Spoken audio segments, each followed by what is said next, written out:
interesting to me. In Acts chapter 27, the ship sinks, everything's bad. In Acts chapter 28, verse 7, he's like, we've been on this island, the people treat us great, things are wonderful, we're having a good time. Paul, in these passages, when everything was falling apart around him, connected closely with the people who were responsible for bringing him to his execution. He arrives on an island he's never been to, and instantly, hey, how can I heal you? How can I help you? What can I do for you?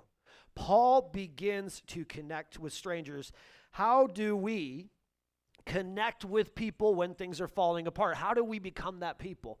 I think there's an answer, and it is in Acts chapter 28, verse 3. In Acts chapter 28, verse 3, when Paul had gathered a bundle of sticks and put them in a fire, a viper came out of the heat and fastened on his hand. How's that for a bad day? My ship sank. I'm trying to start a fire to warm myself up, and a snake just crawled out of it and bit me on the hand. When the native people saw the creature hanging from his hand, they said one to another, no doubt this man is a murderer. I mean, I've had people say stuff about me sometimes. No one said that. Right? Like, yeah, that Jason, he does, whatever. No one's been like that. Jason is a murderer, right? Though he has escaped from the sea, justice has not allowed him to live. He, however, shook off the creature into the fire and suffered no harm. They were waiting for him to swell up or suddenly fall down dead. What compassionate people. Let's just watch him till he dies, right? But when they had waited a long time and saw no misfortune came to him, they changed their mind and said that he was a god.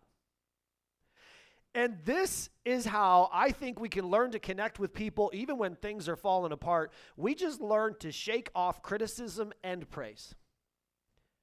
See, these people, he has a snake bite him. They're like, oh, he's a murderer. Oh, wait, nope, he's a god. Here's what we have a tendency to do. In hard times, you criticize me, you're out. Oh, you praise me, I don't need you anymore because I am good.